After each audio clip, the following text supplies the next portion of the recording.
C'est moi, vous m'entendez suffisamment. Hein.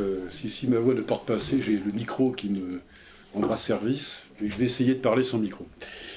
C'est moi qui vous remercie et très, très chaleureusement, Pierre-Yves Rougeron, parce que nous le connaissons depuis peu de temps d'ailleurs, et grâce à Jacques Sapir, donc je reprends ce que vous venez de dire. Et en effet, ce livre a été fait il y a à peine un an, d'ailleurs maintenant. Et je suis très heureux aussi de me retrouver avec vous et dans un cercle de pensée avec lequel je me sens évidemment plutôt en affinité. Donc c'est plutôt agréable de se retrouver avec des gens qu'on ne connaît pas forcément, qu'on découvre, mais qu'on aime bien par anticipation. Nous avons déjà quelques convergences de vues qui ne peuvent que nous mettre à l'aise. Donc je suis très reconnaissant de m'avoir invité et de m'avoir à ce point présenté dans mes travaux avec beaucoup de louanges, je dirais. Alors en effet, oui, le théologico-politique, c'est une affaire qui me préoccupe dans le contexte chrétien depuis 30 ans, je ne sais pas loin maintenant. Et c'est la raison pour laquelle j'ai fait le choix du titre quand vous me l'avez proposé, le théologico-politique en contexte chrétien, bien sûr, histoire et actualité d'un problème et d'une perspective. C'est un titre peut-être un peu long, un peu compliqué. Ce que je veux dire par là, c'est que, puisque tout titre est aussi au fond une problématique, il dit quelque chose, de fait, on parle toujours, pas à tort d'ailleurs, du problème théologico-politique. Moi j'entends ça à l'université depuis des décennies. Mais dans le problème, il y a aussi une perspective. Donc un problème, ça peut être une bonne chose aussi. Peut-être que justement le problème théologico-politique de l'islam n'est pas celui du christianisme. Donc ça donne des résultats évidemment forcément différents, sans céder à une apologétique facile, mais c'est pas du tout la même chose. Donc d'entrée de jeu, il faut le dire, quand on dit théologico-politique, alors il y a le mot théologie dedans, c'est quelque chose de très polysémique, de très variable, de très mouvant, et non pas, contrairement à ce qu'on pourrait penser, quelque chose de statique. Et ça, c'est ma formation et d'historien des idées, de philosophe politique qui me fait dire ça. C'est-à-dire que je crois beaucoup à l'histoire, c'est-à-dire que les idées sont évolutives. Et là aussi, pour faire écho à ce que vient de dire Pierre-Yves Rougeron, on est devant un enjeu, au fond, de civilisation. C'est tout à fait clair. En tout cas, c'est devenu évident pour moi. Il faut se méfier quelquefois des évidences, mais c'est vraiment un enjeu de civilisation. C'est-à-dire que dans mon esprit, quand je dis théologie politique ou théologico-politique, ça n'a rien de confessant. Moi-même, je suis chrétien, je le confesse, c'est bon de le dire, mais je n'ai aucun problème avec le fait qu'on ne le soit pas. Ce qui m'intéresse dans cette recherche, c'est pas de donner à croire qu'il relève d'une démarche totalement personnelle, et ça, on n'impose pas à la fois, ça ne se décrète pas. En revanche, il me semble, et c'est d'ailleurs le livre que j'ai publié avec Jacques Sapir en témoigne, lui qui se dit au moins agnostique, au minimum, et venant de l'extrême gauche, même dans sa jeunesse, donc nous appartenons à deux mondes totalement divergents au départ. Si le livre a marché, il peut être possible, c'est parce que nous nous sommes reconnus dans une communauté pas qu'idéologique, on va y venir après, mais une communauté de culture et je dirais de civilisation. Autrement dit, pour moi, un agnostique, un athée ou un croyant peuvent parfaitement se retrouver sur ce terrain-là. Dès l'instant où ils ont compris que l'enjeu, effectivement, est un enjeu de civilisation. Or, nous sommes dans un contexte où, en effet, l'Occident en particulier, on en parlait tout à l'heure encore, alors l'Occident, c'est une notion compliquée à définir d'ailleurs. C'est l'Occident. Quand je dis l'Occident, c'est l'Europe, mais l'Europe, elle est aussi à l'est. Et en même temps, il y a l'Occident, il y a le Grand Occident. On pensera bien sûr au continent américain. Mais l'Occident, moi, au sens européen du terme, est, à mon avis, je reviens de Moscou. Il y a encore une semaine, j'allais à une conférence à Moscou. C'est une autre Europe. Et dans une situation critique à cet égard. Et il risque fort de s'éloigner, en effet, de ses racines civilisationnelles. Je ne dis pas ça par nostalgie, Et une fois encore, je ne dis pas ça au nom d'une nostalgie qui serait qu'il faudrait restaurer une société de chrétienté. C'est absolument pas mon problème. Mon problème, c'est plutôt que nous ayons les clés, nous, Européens ou occidentaux modernes, les clés de lecture, d'interprétation, de compréhension, d'intelligibilité de ce que nous sommes aujourd'hui. Et donc, pourquoi sommes-nous devenus ce que nous sommes? Pourquoi sommes-nous devenus des démocrates, des modernes, etc. Bon, là, dans un premier temps, je vais essayer de faire valoir en quoi il y a un lien, de fait, entre le christianisme et un certain nombre de concepts politiques qui ont structuré la politique occidentale. Et d'ailleurs, je voyais encore, je viens de dire que j'étais à Moscou ces derniers jours, mais je l'ai bien vu, parler du même sujet à un auditoire russe n'a pas tout à fait le même écho. Des sujets que j'ai pu traiter ici, l'auditoire russe, ça n'a pas le même écho, parce que les itinéraires collectifs ne sont pas les mêmes. Par exemple, il n'y a pas eu d'institution papale. Dans le nosologue, c'est devenu complètement étranger. Je leur ai dit, alors oui, nous, c'était un problème, mais ça nous a aidé à construire des choses. En même temps. Ah oui, ça s'est passé autrement. Et que là, ça demande un effort de décentrement assez considérable, d'ailleurs. De fait, ce qui me paraît important, c'est comment comprendre une civilisation. On ne peut pas la comprendre si on ne mesure pas qu'elle a, en tout cas c'est clair pour la nôtre, un soubassement qui est lié au christianisme et à l'idée qu'il s'est faite, au fur et à mesure des siècles, d'une théologie qui aurait des effets de sens ou des conséquences politiques. Et ça, un peu à son insu, d'ailleurs, en fait.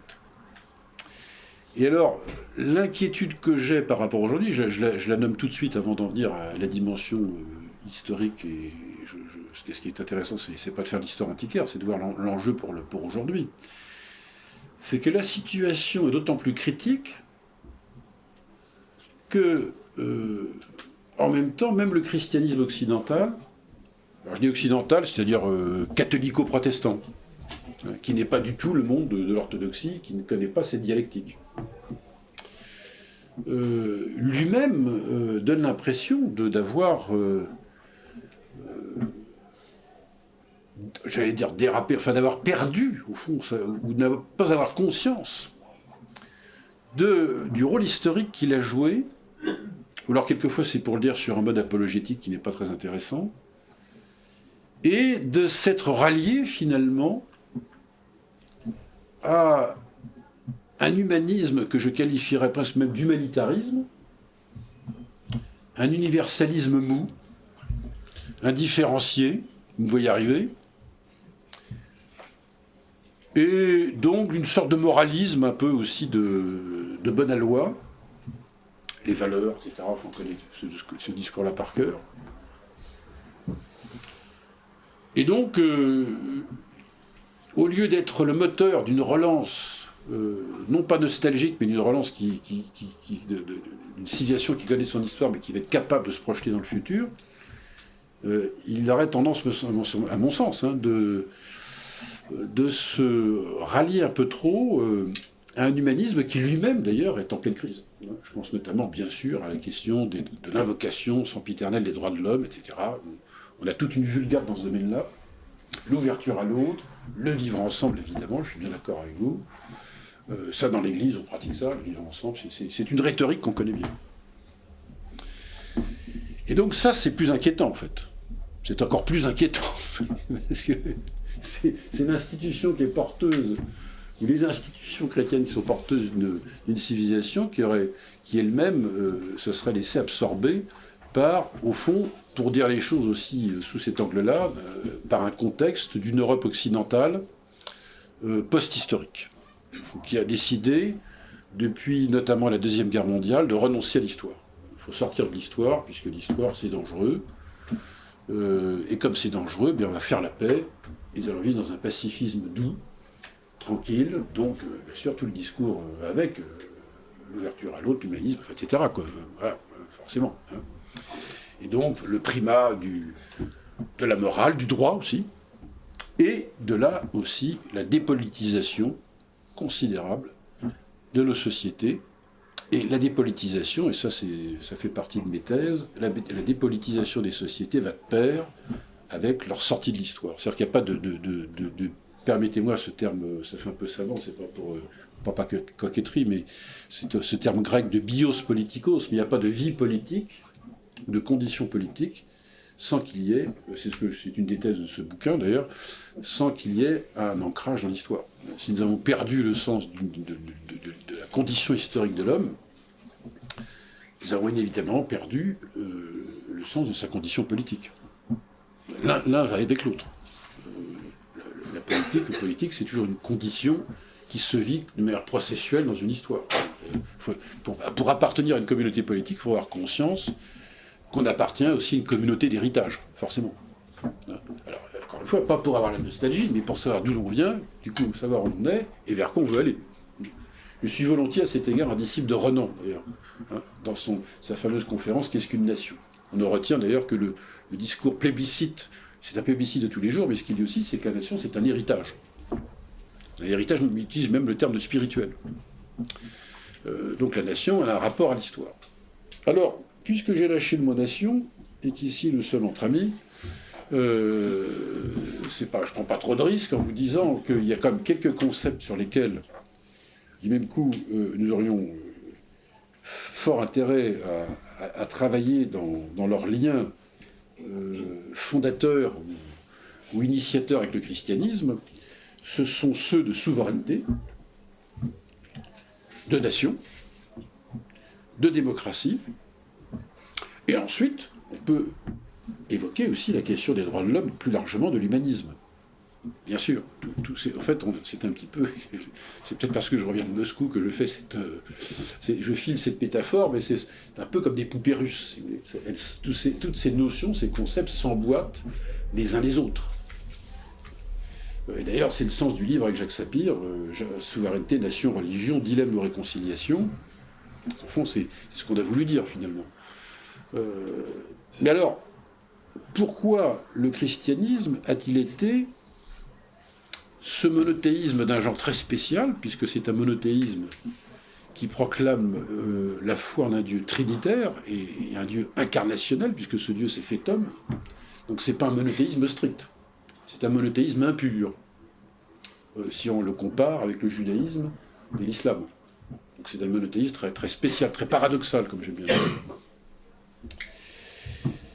Et puis il était porteur aussi d'une institution qui s'appelle l'Église, et qui est même un terme grec au fond qui correspondait à des assemblées politiques au départ.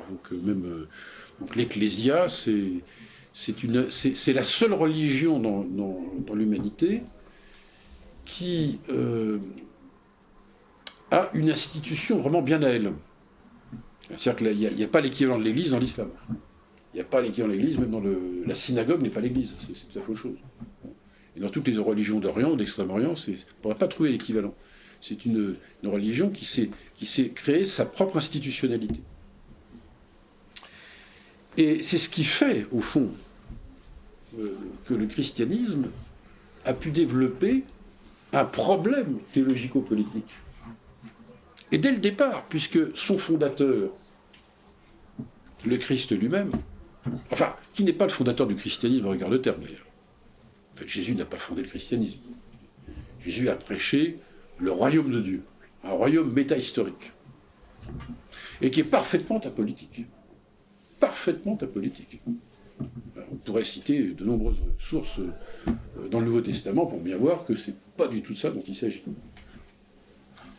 Mais de là, puisque ce royaume est métahistorique et métapolitique, il fallait une institution qui prolonge, qui pérennise cette prédication, c'est l'Église.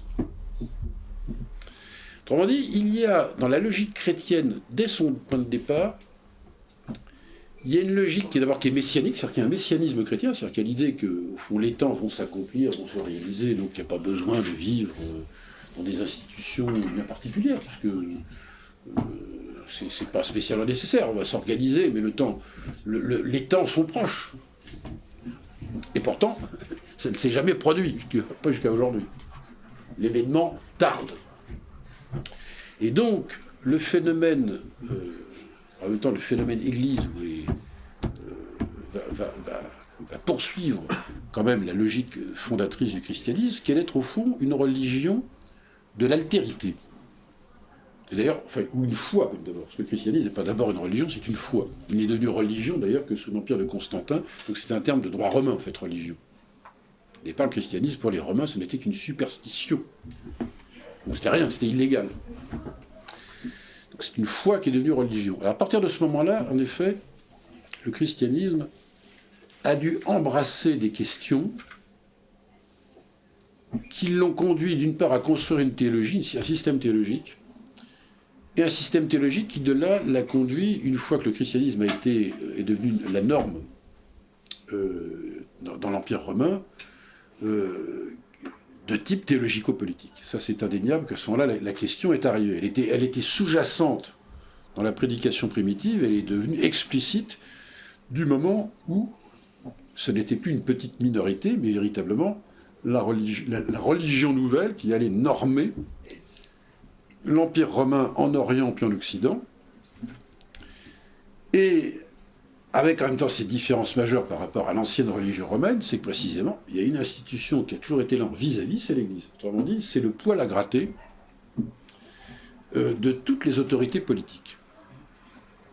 Et si aujourd'hui nous connaissons en France la laïcité ou d'autres formes libérales de séparation, c'est parce que précisément, à la différence des autres religions, c'est qu'il y a une institution de l'altérité qui présentait un certain nombre d'avantages, mais qui posait aussi des problèmes.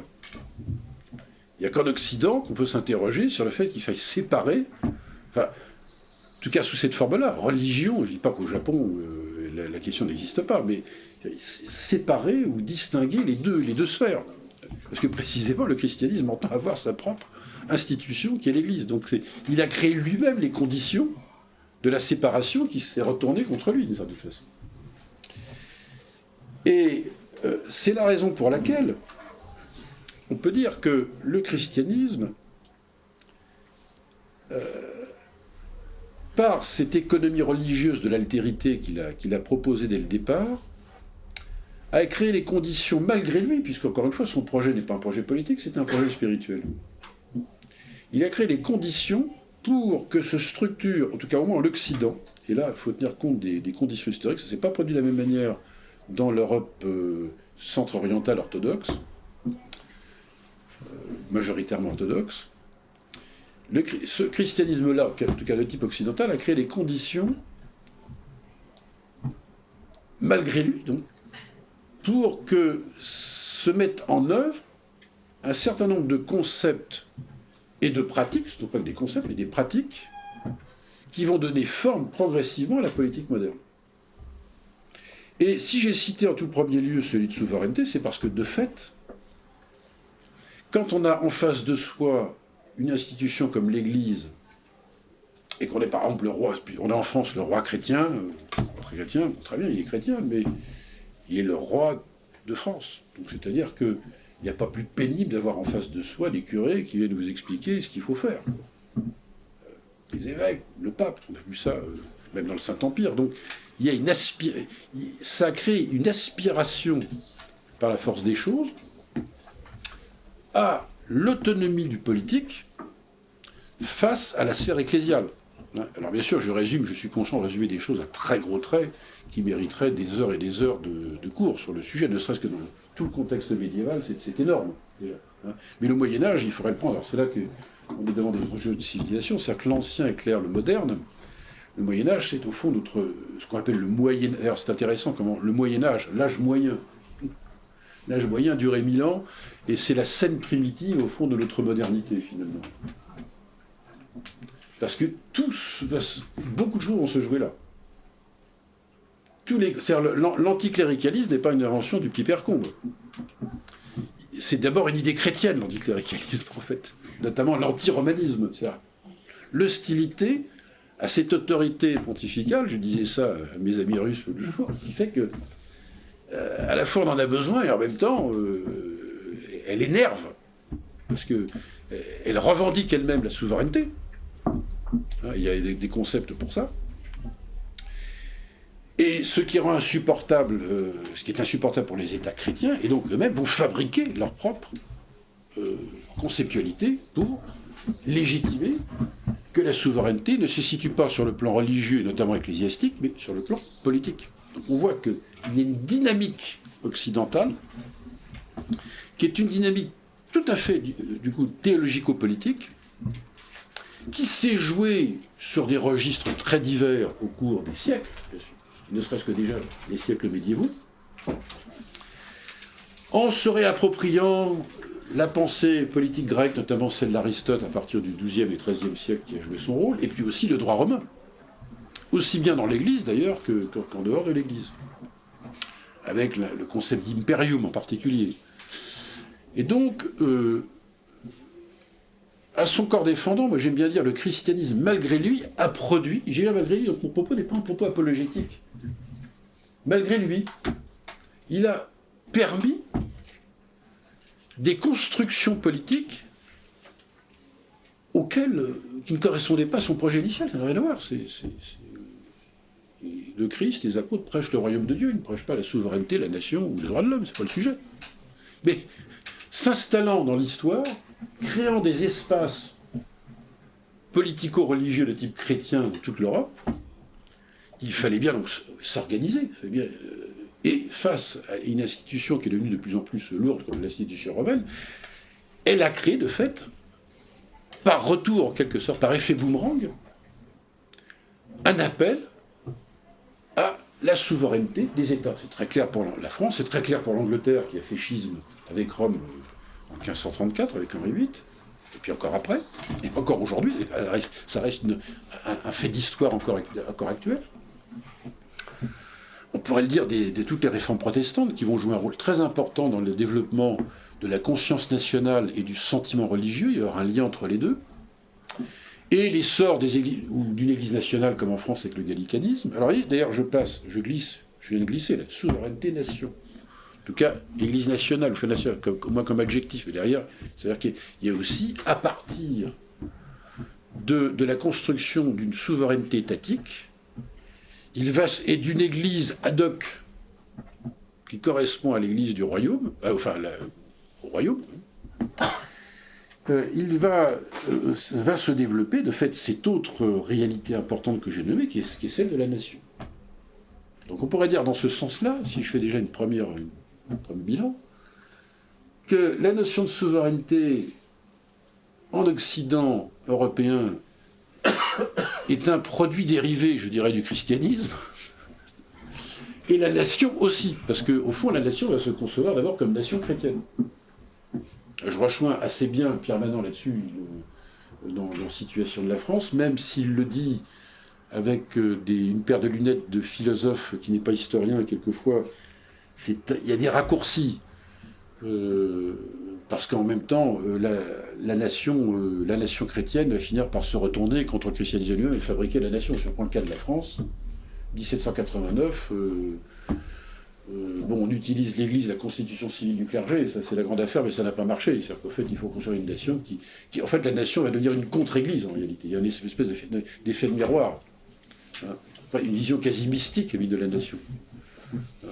Et quand on parle de sécularisation, ce sont de beaux cas, où d'ailleurs la notion de sécularisation est très relative à mon avis, mais de mimétisme plutôt théologico-politique, où les schèmes chrétiens se métabolisent, se transforment, et vont s'autonomiser sous la forme étatique, sous la forme nationale.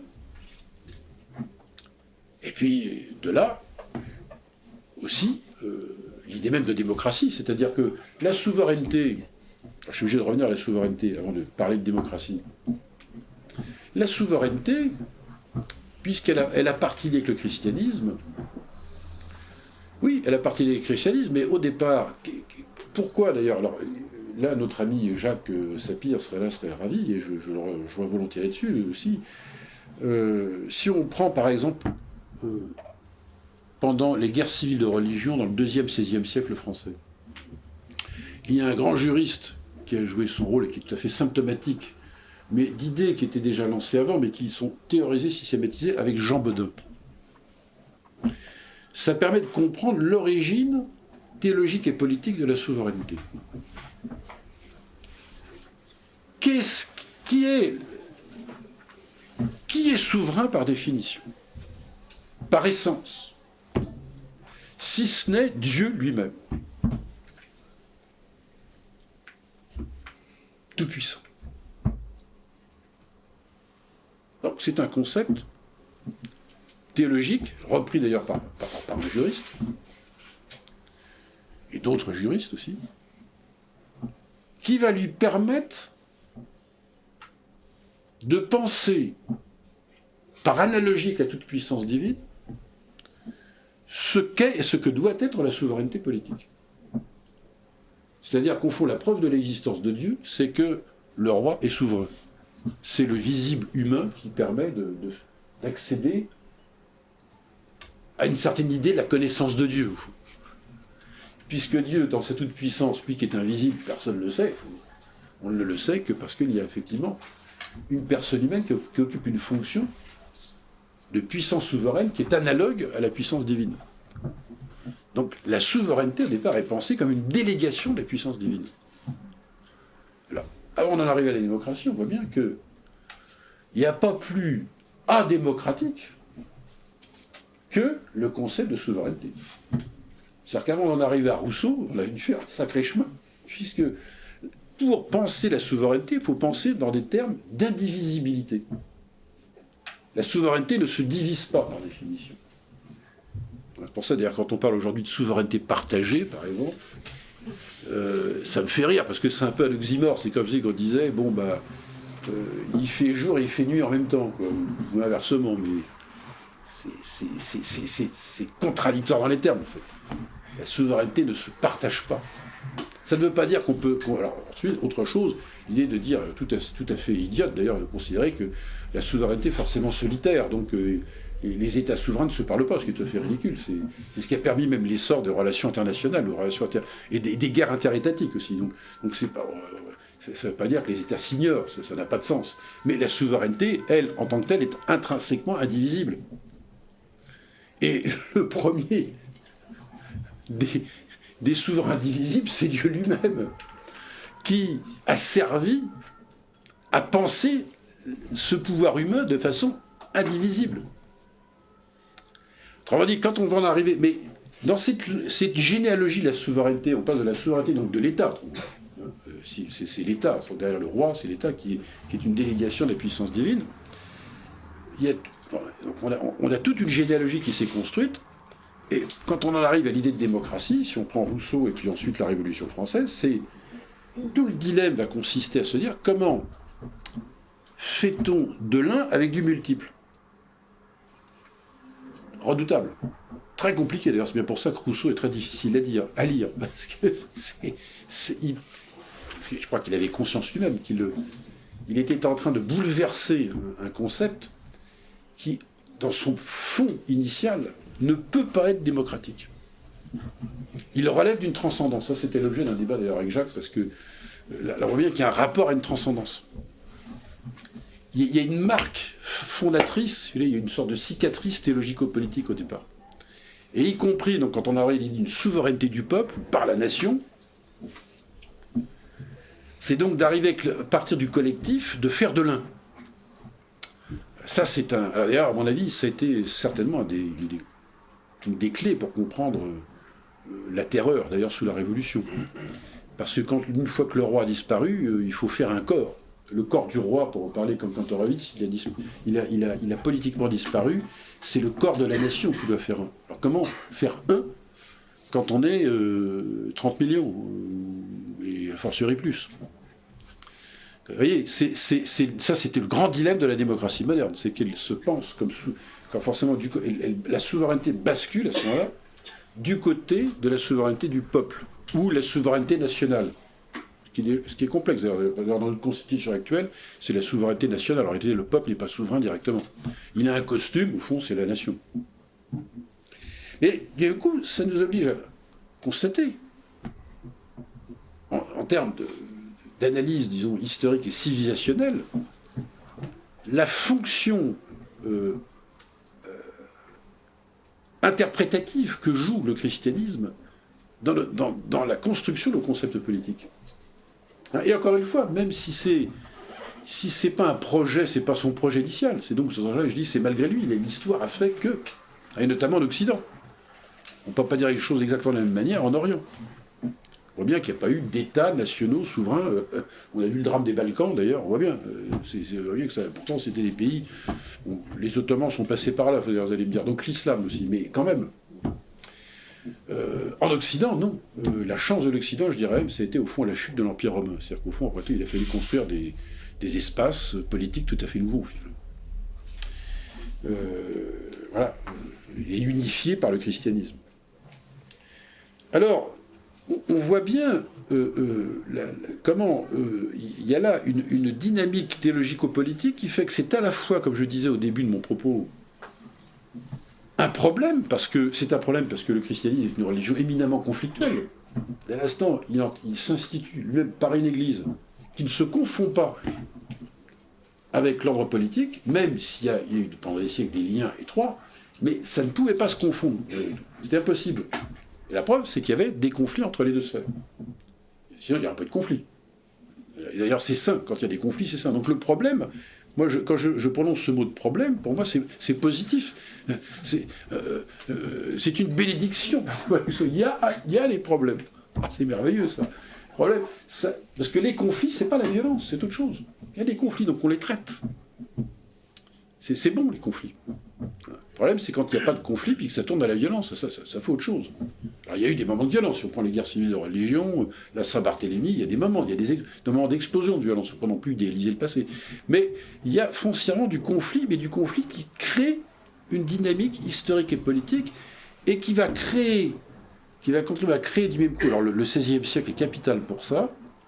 Je citais Jean Bodin, en France c'est très clair, on pourrait le dire d'Angleterre aussi, parce que ça c'est le point commun qu'on a avec l'Angleterre, c'est la forme étatico-monarchique et nationale. Ça, de ce point de vue-là, on est vraiment très proche. C'est que le concept de souveraineté va servir à unifier, à réunifier et pacifier nos pays, en disant désormais, écoutez, protestants, catholiques, vous ne pouvez pas vous supporter les uns les autres, mais vous allez devoir coexister dans l'intolérance sous l'autorité du même souverain. Donc, la puissance sa souveraineté est une délégation de la puissance divine. Donc ça veut dire que vous êtes au moins d'accord là-dessus. Vous êtes d'accord, il y a Dieu. Il y a une transcendance qui en surplombe, qui instaure un lien commun. Donc vous pouvez toujours vous traiter d'hérétiques les uns les autres, bon, très bien, mais la raison d'État, la raison politique, étant ce qu'elle est, elle va être supérieure à la raison religieuse ou à la raison d'Église. Et ça, c'est un produit, on voit bien que la souveraineté est un produit de la conflictualité chrétienne. Tout à fait. Et donc, le sentiment national, de nation, va en résulter comme étant, au fond, le nouveau lien, on pourrait dire, fédérateur. Qu'est-ce qui fait qu'on est ensemble? C'est parce qu'on est français d'abord et non pas catholiques ou protestants. Alors, c'est des questions, des questions qui appartiennent à l'histoire, mais qui en fait appartiennent à aujourd'hui. C'est plutôt que de parler de manière molle du vivre ensemble, qu'est-ce qui fait qu'on est français aujourd'hui? La question en fait se repose. On voit bien qu'il y a un retour politique de la religion, notamment par l'islam d'ailleurs. Pas uniquement. Mais ils sont en première ligne, je dirais. On voit bien. Alors, qu'est-ce qui fait qu'on peut recréer? Et on voit bien qu'évidemment, créer donc ce qui fait qu'on est relié. Donc, on voit bien l'importance, comme je disais au début, une communauté politique est forcément une communauté dans l'histoire. Il y a un lien entre les deux. Il y a un récit commun. Il y a un récit commun. Et si ce récit commun n'existe pas, à ce moment-là, on est condamné qu'à être des millions d'individus. C'est un peu court. Donc on voit la corrélation qui s'est installée entre souveraineté de l'État et nation. Et c'est parti, au fond, de schèmes, au fond, qui sont au départ très théologico-politiques. Et ceux du christianisme. Alors, la question de la démocratie a surgi de tout cela, du système représentatif, c'est-à-dire qu'il fallait bien être représenté. C'est autrement dit, désormais, le pouvoir ne vient plus d'en haut, mais d'en bas. Et aussi, au fond, ça veut dire que si on est capable de vivre ensemble, en n'étant pas d'abord déterminé par des considérations religieuses, par le fait d'une conscience nationale commune, ça veut dire que derrière, il y a aussi un humanisme. on ne peut pas mettre de côté la question des droits de l'homme. D'ailleurs, toute la politique moderne, par rapport à la politique des anciens, des Grecs, je pense en particulier, s'est faite dans cette dialectique, à la fois de la souveraineté, d'un corps commun qu'est la nation, et puis des droits de l'homme et du citoyen, d'ailleurs, si on prend 89, comme des droits qui sont la contrepartie, je dirais, du fait d'appartenir de se reconnaître dans un pouvoir commun. C'est-à-dire que le pouvoir commun n'est pas arbitraire, mais inversement, les droits ne sont pas des droits illimités, d'ailleurs, puisqu'ils sont, quand on lit, je faisais cours encore ce matin, d'ailleurs, je faisais un commentaire des étudiants sur la Déclaration des droits de l'homme, on voit combien la loi est très importante dans la Déclaration de 89. C'est-à-dire qu'il y a une entre-limitation, au fond, entre le droit et la loi. Et donc le droit ne met pas à genoux la loi, il ne met pas à genoux l'appartenance à un corps national et l'obéissance à la souveraineté. D'ailleurs, c'est la souveraineté nationale qui déclare d'ailleurs les droits de l'homme. On voit bien déjà dans le préambule. Hein. Et inversement, la souveraineté est au fond, et la question de la loi, le meilleur allié des droits de l'homme et du citoyen, en fait. Ça, c'est l'invention moderne occidentale, là, est très claire, c'est qu'au fond, il n'y a pas de droit de l'homme sans qu'il y ait du citoyen et sans qu'il y ait un espace de souveraineté qui garantisse ces droits. Et inversement, ces droits donc, ne pourraient pas se déployer s'ils n'étaient pas dans un espace politique commun. Ce qui est une grosse question pour nous aujourd'hui, quand on parle de citoyenneté post-nationale, à l'échelle européenne évidemment. On voit bien que là c'est moi personnellement je n'arrive pas à voir comment on pourrait constituer des espaces politiques, démocratiques, civiques, en dehors du cadre national et étatique, puisque pour qu'il y ait des citoyens, il faut qu'ils soient quelque part. On dit la souveraineté, hein, si on revient au premier étage de la demi-poupée russe, la souveraineté a été la condition de notre autonomie, de notre liberté, par rapport à du religieux, notamment pontifical en l'occurrence, c'était comme la bête noire, il faut bien le dire. Mais cette souveraineté qui était la condition de notre autonomie a entraîné aussi la condition de possibilité qu'il y ait une citoyenneté. Il n'y a pas de citoyenneté sans souveraineté. Pour être citoyen, il faut qu'on soit citoyen de quelque part. Et donc se reconnaissant dans un État qui est souverain. Ça paraît-être du pur bon sens. C'est comme ça que les choses se sont passées. Et que la démocratie, à ce moment-là, devient possible. Il n'y a pas de démocratie hors sol, ou une démocratie sans démos, comme on dit maintenant, ou sans peuple. Et dire ça, c'est pas faire du populisme. D'ailleurs, on devient populiste quand effectivement, le populisme, c'est ce qu'on a acheté par la porte qui revient par la fenêtre en réalité. C'est-à-dire c'est le retour du refoulé, quoi. Tout simplement. Et on est là-dedans d'ailleurs. Alors,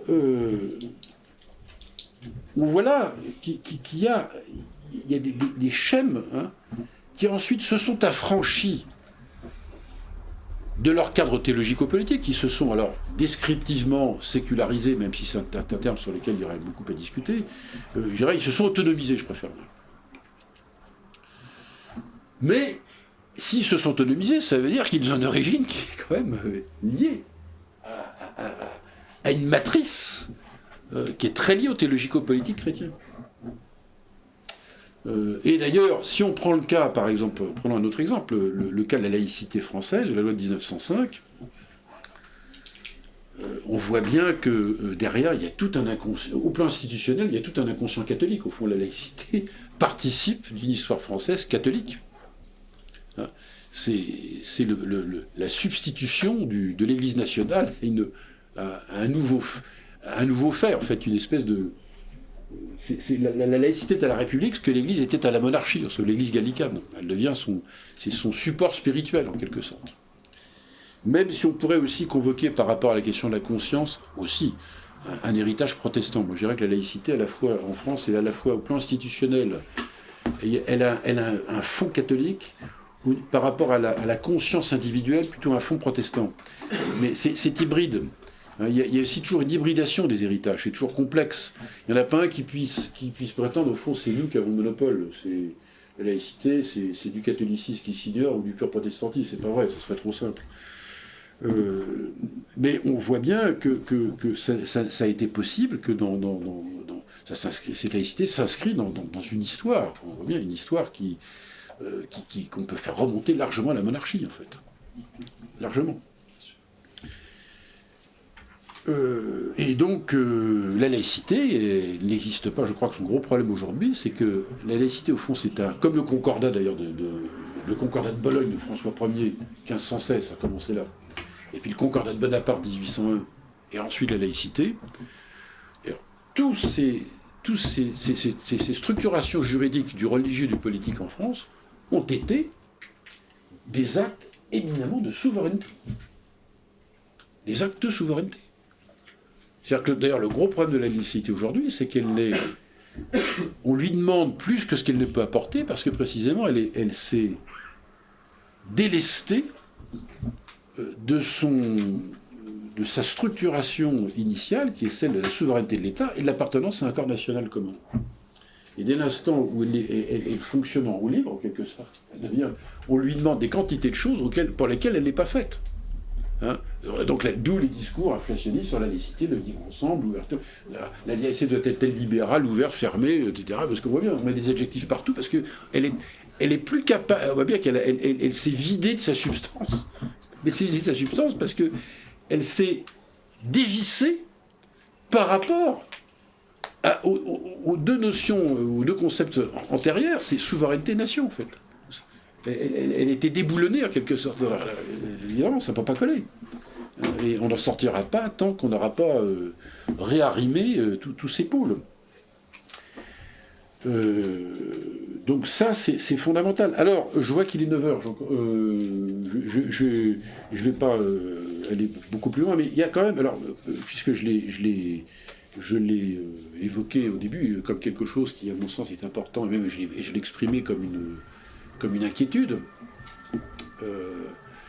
En effet, la question qui se pose, et y compris dans le monde chrétien, au sens le plus ecclésial du terme,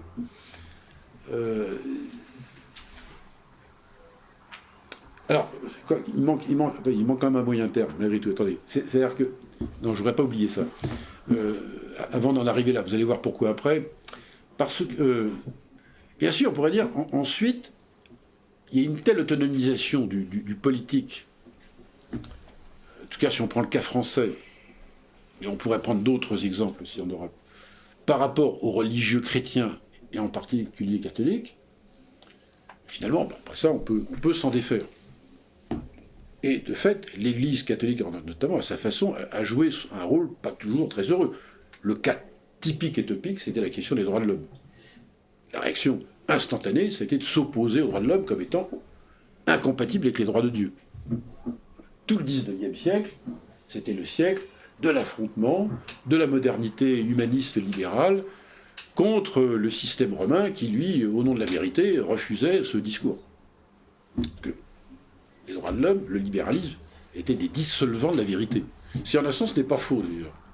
Ce n'est pas faux. Simplement que là où ça ne collait pas, c'est que à s'opposer frontalement aux droits de l'homme, c'était ne pas voir aussi que derrière, il y avait quand même une tradition chrétienne aussi, de la personne, de la conscience aussi, hein, qui avait été oubliée quand même. Hein. Et donc la posture autoritaire était contre-productive. J'ai évoqué maintenant ce moyen terme, et donc je peux en revenir à ce qui m'intéressait aujourd'hui. Alors, le problème, et ça pose, et là on est au cœur d'un énorme débat dans le rapport de l'Europe d'aujourd'hui à son histoire, à sa civilisation et à sa religion matricielle, je dirais, qu'est le christianisme. C'est que, non pas que je le regrette, au contraire, parce que ça serait me contredire avec ce que je viens d'évoquer. Si on prend le cas catholique, après avoir tant combattu les droits de l'homme, il s'y est rallié. Je pense au pape Jean XXIII, et puis le Concile Vatican II, c'était très clair que, enfin, on a vu, on s'était trompé, donc vive les droits de l'homme, c'est très bien, c'est une idée chrétienne. Donc, quelquefois même avec des discours apologétiques récupérateurs, d'ailleurs, je trouve, et surprenants. Et qui en réalité, on voit bien, là, on est tout à fait dans l'actualité, on voit bien les problèmes que ça peut poser. C'est-à-dire qu'on est passé d'un extrême à un autre, en quelque sorte. C'est-à-dire d'un combat extrêmement binaire et polémique, à un ralliement qui, au départ, avait sa justification, surtout que l'Église l'a fait, non pas en se ralliant au libéralisme, en réalité, c'est là le malentendu. En fait, l'Église ne s'est jamais ralliée au libéralisme au sens strict. Elle s'est ralliée sur sa propre conception des choses, très personnaliste. Elle a pu voir qu'il y avait des compatibilités tout à fait claires avec l'humanisme et les droits de l'homme, et qu'à partir de là, ça pouvait marcher. Et y compris la démocratie. Sans jamais, par exemple, à Vatican II, par exemple, il y a un texte très, très important où l'Église ne prononce, les évêques de l'époque n'ont jamais prononcé le mot de démocratie, et c'est de ça dont il s'agit. Donc la démocratie, c'est devenu une idée sympa, c'est bien, en fait, avant on était contre, c'est très bien. Voilà. Mais, en même temps, il y a eu dans les suites, on voit bien, là on est dans les années 60, bon, c'était des années optimistes, des années où il n'y avait pas de crise. Bon. Et puis il y a eu 68 et après, et il y a eu, après la fin aussi, la crise intellectuelle du marxisme, la montée en puissance de ce que Gaucher, d'ailleurs, appellera dans ses deux textes célèbres des années 80 et 2000, les droits de l'homme ne sont pas une politique, et c'est devenu les droits de l'homme, non plus simplement comme garantie juridique contre l'arbitraire de quelque pouvoir que ce soit, mais les droits de l'homme comme idéologie, en quelque sorte. C'est devenu le phénomène...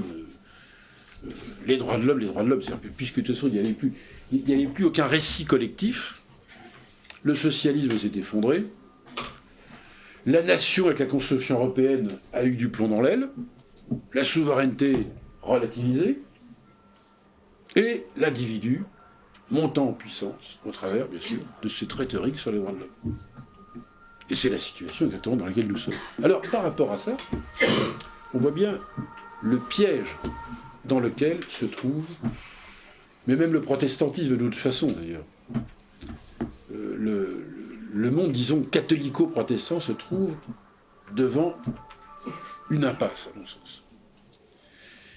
Au point où je dirais, pour risquer d'être peut-être un peu polémique, et pourtant c'est pas ce que je cherche à faire, c'est presque devenu le 5e évangile. L'évangile, c'est les droits de l'homme, c'est la même chose. Pratiquement c'est la même chose. C'est la dignité de la personne humaine, etc. Voilà. Quand vous entendez les discours, vous en entendez quand même, vous vous y intéressez, vous voyez bien que c'est le discours qui marche à créer. Et alors moi c'est ce que j'appelle la constitution, au fond, d'un constantinisme moral. C'est-à-dire qu'il n'y a plus, évidemment, la bonne vieille relation Église-État comme autrefois, où les deux pouvoirs se serraient la main et de temps en temps s'engueulaient un peu. C'est fini ça.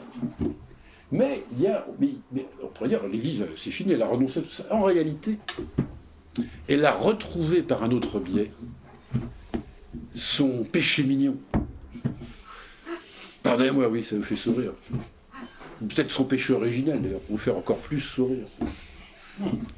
C'est qu'il faut qu'elle soit l'alliée avec la puissance temporelle d'en face. Or, la religion nouvelle, qui est le standard même de la religion civile et acivique en même temps de l'Europe d'aujourd'hui et de l'Occident, c'est les droits de l'homme. Donc, l'Église se trouve alliée avec, comme autrefois, elle était l'alliée du Constantin du moment. C'est-à-dire qu'on voit bien que l'inconscient collectif ou sociétal ou civilisationnel a la peau dure. C'est-à-dire qu'en fait, son pire ennemi, au XIXe siècle, est devenu son meilleur allié, mais nous communions dans les mêmes valeurs. C'est formidable quand même. Alors l'Église et les droits de l'homme, ouais, tous les papes, tout le monde sont obligés. C'est l'évangile en fait. C'est vrai. Le problème, c'est que, en fait, le même syntagme droit de l'homme ne signifie plus du tout la même chose pour les mêmes. On l'a bien vu pour le mariage pour tous. Alors là, on a vu les évêques presque descendre dans la rue. D'accord pour les droits. Quand il s'agit de défendre les migrants, tout ce qui est social, remarquez. À la limite, l'Église, elle est presque avec les syndicats d'extrême gauche, bon, un peu. Ça marche très bien. Mais alors, quand il s'agit des problèmes de vie privée, etc., là, c'est plus problématique. Et on voit bien que le mot droit de l'homme est un mot qui pose des difficultés. C'est-à-dire qu'on ne parle pas la même chose. C'est l'expansion à l'infini des droits de l'individu. C'est devenu ça. Et c'est pas ça. Et alors, bien sûr, même le pape actuel, malgré tout, on est conscient. J'ai vu récemment son discours au corps diplomatique pour les vœux du Nouvel An. Il a fait la distinction entre les droits de l'homme et les nouveaux droits, dit-il. Il a vu les nouveaux droits, donc il a vu, il y a un problème. Hein, c'est pas pareil. Mais il n'empêche que ça ne règle, c'est loin de tout régler. C'est-à-dire, et ce à quoi j'en veux dire, et je vais conclure là-dessus, parce que je préfère échanger avec vous, c'est que c'est un discours, malgré tout, moral. C'est-à-dire que l'Église se trouve piégée, en quelque sorte. Elle donne une prise au discours. Prenons l'exemple typique et topique aussi, c'est le respect de la personne humaine. Moi, je suis d'accord pour le respect de la personne humaine, c'est pas la question. Le problème, c'est que la personne humaine, elle est où, cette personne? Elle est bien rattachée à un corps, c'est collectif. Et où cette personne? Au nom de la personne humaine, vous pouvez dire tout ce que vous voulez. Je suis contre l'avortement, je suis pour, ça dépend, je suis pour les migrants, je suis contre. On peut dire des quantités de choses sur le respect de la personne. Ça devient un concept baladeur, si vous voulez. Très valise. Ça l'est moins si on dit. Le christianisme occidental, en tout cas, disait mais attention, c'est vrai que avoir une pensée morale, c'est très bien. C'est pas forcément du moralisme. Mais une morale qui est complètement détachée, déconnectée de toute pensée du politique, c'est quand même embêtant.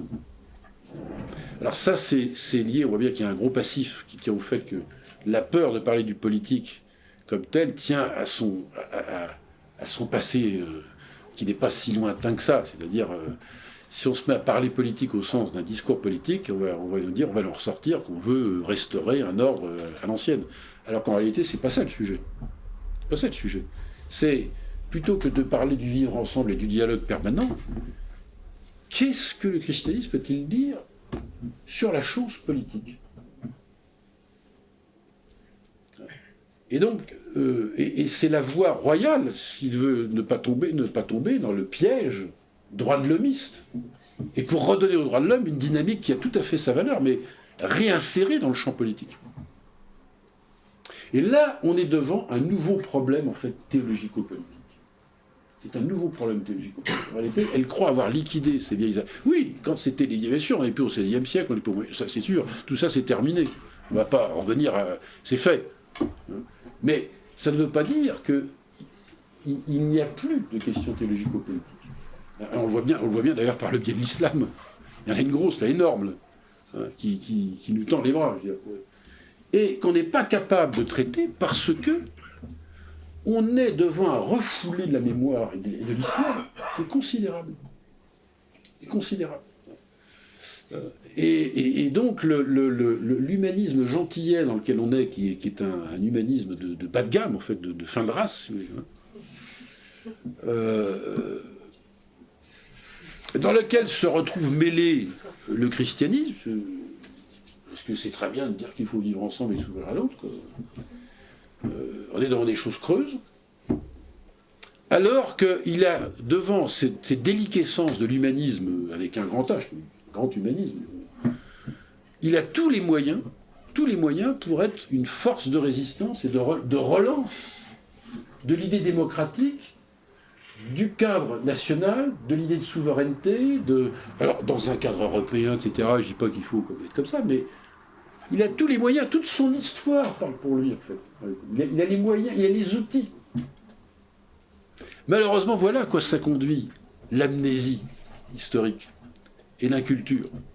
Voilà à quoi ça conduit. Alors, ça conduit à tenir des discours moraux qui tiennent lieu d'explication, qui culpabilisent un peu les gens, d'ailleurs, au passage. C'est-à-dire que si vous voulez pas ouvert, à l'étranger, ou etc. Alors, je ne suis pas raciste et nationaliste, rassurez-vous, hein, mais je veux dire, quoi que ça génère ce genre de... vous n'êtes pas du côté des gentils. Et ça, c'est lénifiant. Et ça, alors que tout ce que j'ai évoqué à gros traits, bien sûr, alors que pour des motifs historiques qui s'imposent quand on a un peu travaillé ça, le christianisme aujourd'hui est certainement le meilleur allié, en fait, de la relance démocratique, dans le cadre déjà étatico-national.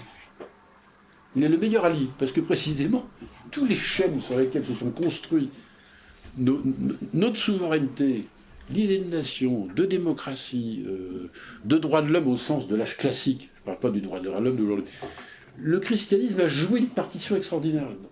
Alors, même si c'était aussi, pour une part, à son corps défendant, mais il a été une matrice porteuse. Et l'oublier, c'est gravissime. C'est gravissime.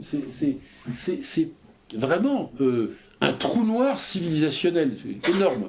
Et c'est là que je vais conclure, parce que je disais au début, pour que j'ai commencé comme ça, mon problème n'est pas confessionnel. La foi, c'est une affaire personnelle. Mon problème, il est civilisationnel. C'est le commun qui nous rassemble, qu'on soit agnostique, athée, juif, croyant, tout ce qu'on voudra. Si on n'est pas au clair là-dessus, eh bien, on risque de le payer très cher. On risque de payer très cher et de ne pas se donner les moyens